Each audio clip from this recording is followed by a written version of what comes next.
Mr. Lubiano claims his 30 million donation to respondent came from personal funds. Ito naman laging sinasabi, di ba? That distinction cannot be maintained when the corporation's financial statements are so deficient that they cannot reliably account for 35 million pesos in equity that disappeared during the exact period the donation was made. Ayan ha.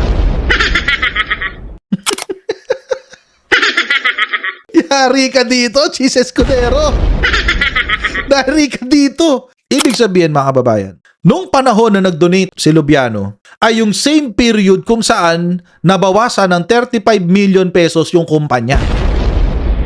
So ibig sabihin mga kababayan, walang separate o walang hiwalay na pagkatao yung korporasyon doon kay Lubiano. I'm sure, by now, nabalitaan nyo na si Chis Escudero ay meron ng ethics complaint. Happy yan, guys. So, magandang balita ho yan. At syempre, mga kababayan, may sasabihin siya tungkol dyan. Escudero faces ethics complaint over 30 million peso campaign donation from contractor. Eto na guys, ang ating inaabangan. Finally, merong naglakas loob na mag-file ng ethics complaint laban sa isang sitting senator. Siya po ay isang lawyer, si Attorney Eldridge Marvin Aceron. Sabi, an ethics complaint has been filed against Senator Francis Escudero for conduct unbecoming a member of the Senate when he allegedly accepted a 30 million campaign donation from the controlling owner of a construction company that later secured billions of pesos in public works contracts and many of them in Escudero's political stronghold. Medyo big deal to Big deal ho kasi to. Ano ba yung ethics complaint? An ethics complaint is a basically para lang siguro wala lang kasi mapagkukumparahan Pero para siyang impeachment para sa mga senador at miyembro ng Kongreso. Hindi yan hard and fast na impeachment agad. So pwedeng maging mabait sa kanya ang mga kapwa niya senador at i-censure lang siya. Or kung talagang merong clamor ng taong bayan at ma-pressure ang mga kasama niyang senador, pwede rin siyang tanggalin.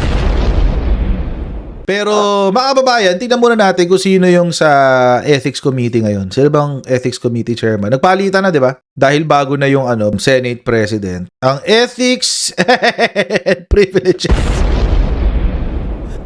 Woo! Si JB Ejercito, mga kababayan, sa Ethics and Privileges. Siya yung hahawak ng Ethics Committee. Alam nyo, feeling ko walang mangyayari dito. Kasi, mga kababayan, si JB Ejercito has sold himself to the devil. Has sold his soul to the devil. To be honest, I seriously thought about leaving the majority. Because if this is the direction we're headed, it's like we're burning down our own house. We're neglecting our colleagues and we're forgetting who the real culprits are. Ayun ang sabi. Ano ba dapat ang direksyon na gusto nyong puntahan? Mag-imbento ng ebidensya? So, ibig sabihin mga kababayan, nagsalita yung mga witnesses, nagsalita yung mga resource persons, nagsalita sila Bryce Hernandez, si Henry Alcantara, at si Bernardo. Nagsalita sila implicating, take note not just members of the Senate but also members of Congress. So anong gusto yung gawin natin? Gayahin natin si Marcoleta na magmamanufacture ng witness? Yun ba ang gustong direksyon nito ni JB Ejercito?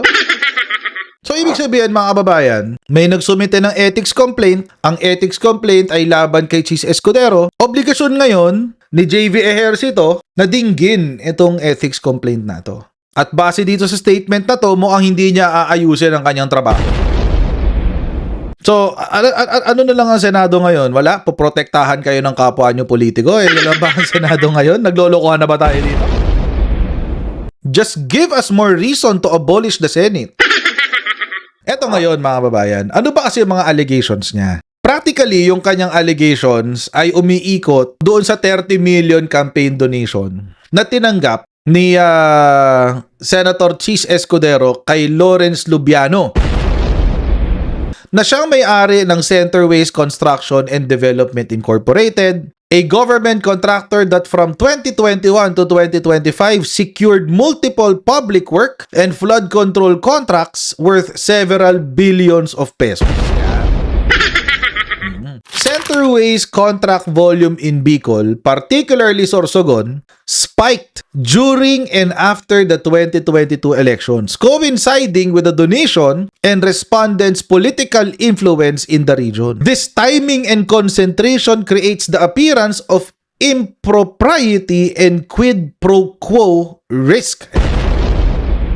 Hindi pa naman sinasabi na merong corruption na naganap. Pero, it's improper. At nandiyan yung risk na you scratch my back, I'll scratch yours. Kasi nga naman mga babayan, we're talking about a politician who is very powerful, hindi lang sa Sorsogon, pero pati sa Senado. Kasi matagal ng senador to si Chis Escudero eh. Tapos, meron siyang kaibigan na contractor din na nagbigay sa kanya ng 30 milyong piso para sa kanyang kampanya. Mukhang dito sasabit si Chis Escudero. Financial opacity, serial restatements, and the alter ego doctrine. Alter ego doctrine, mga babayan, ay isa pong doktrina sa Corporation Code na ang ibig sabihin, hindi hiwalay yung korporasyon doon sa pagkatao nung founder. Kumbaga, yung korporasyon is just the alter ego of the founder. Mr. Lubiano claims his 30 million donation to respondent came from personal funds. Ito naman yung laging sinasabi, di ba? That distinction cannot be maintained when the corporation's financial statements are so deficient that they cannot reliably account for 35 million pesos in equity that disappeared during the exact period the donation was made. Ayan ha.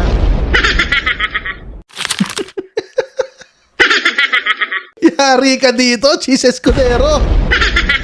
Yari ka dito. The committee need not adjudicate complex questions of corporate law or forensic accounting. It need only recognize that when, number 1, a 99.331% controlling shareholder makes a 30 million peso political donation. Actually, mga kababayan, bakit 99% ang pag-aari dito ni Lubiano? Ibig sabihin talaga niyan, walang separate personality nga. Kasi more than 51% kanya, really, hindi niya hinati yung 49%? Hindi siya kumuha ng ibang shareholders? Kahit dami lang, wala siyang shareholder na dami? Bakit ganun? Si Chis Escudero, aminado siya sa kanyang ipinasok sa budget. Aminado rin siya doon sa pakikipagkita niya kay Saldico. At nag-usap silang dalawa din Saldico na sila lang sa small committee. So bakit kailangan i-excuse si Chis Escudero at kailangan si Saldico lang? Kasi ang gusto nilang targetin si former Speaker Martin Romualdez. Kaso nyo mga kababayan, hindi siya ang binabanggit ng mga taga DPWH, hindi siya ang binabanggit ng mga kontraktor, binanggit one time pero binawi rin. So, anong gagawin natin? Ipilit nyo yung ebidensya?